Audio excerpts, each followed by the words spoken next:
Section 136. Lomasa said one day in the month of Chaitra, while fearlessly wandering at large, Yavakri approached the hermitage of Raivya, and O son of Bharata, in that beautiful hermitage, adorned with trees bearing blossoms, he happened to behold the daughter-in-law of Raivya, sauntering about like a Kinnara woman, and having lost his senses through passion, Yavakri shamelessly spake unto the bashful maiden, saying, Be thou attached unto me. Thereupon, knowing his nature and afraid of a curse, as well as thinking of Raivya's power, she went on to him, saying, I agree. Then, O son of Bharata, taking him in private, she kept him chained, a conqueror of foes. Returning to his hermitage, Raivya found his daughter-in-law, Paravasu's wife, in tears. O Yudhishthira, there had consoling her with soft words, he inquired of her as to the cause of her grief.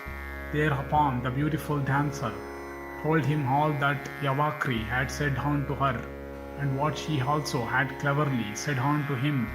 Hearing of this gross misbehavior of Yavakri, the mind of the sage flamed up, and he waxed exceedingly wroth, and being thus seized with passion, the great sage of a highly irresistible temper tore off a matted lock of his hair, and with holy mantras offered it as a sacrifice on the sacred fire. At this there sprang out of it a female, exactly resembling his daughter-in-law, and then he plucked another matted lock of his hair, and again offered it as a sacrifice into the fire. Thereupon sprang out of it a demon, terrible to behold, and having fierce eyes. Then those two spake unto Raivya, saying, What shall we do? Thereat the angry sage said unto them, Go and kill Yavakri. Then saying, We shall do as thou biddest, they too went away with the intention of slaying Yavakri, and with her charms the female whom the large-hearted sage had created robbed Yavakri of his sacred water pot.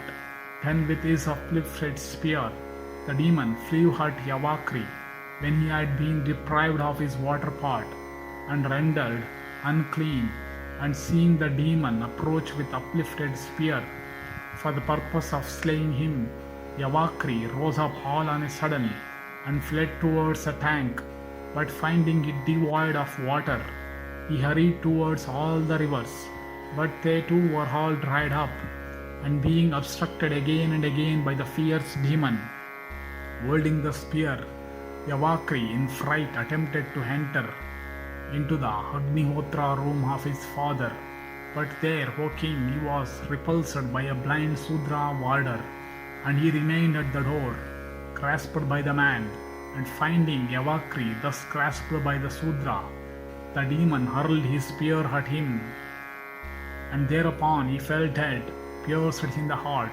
After slaying Yavakri, the demon went back to Raivya, and with the permission of that sage, began to live with the female. Thus endeth section 136 in the Tirtha-yatra Parva of the Vana Parva.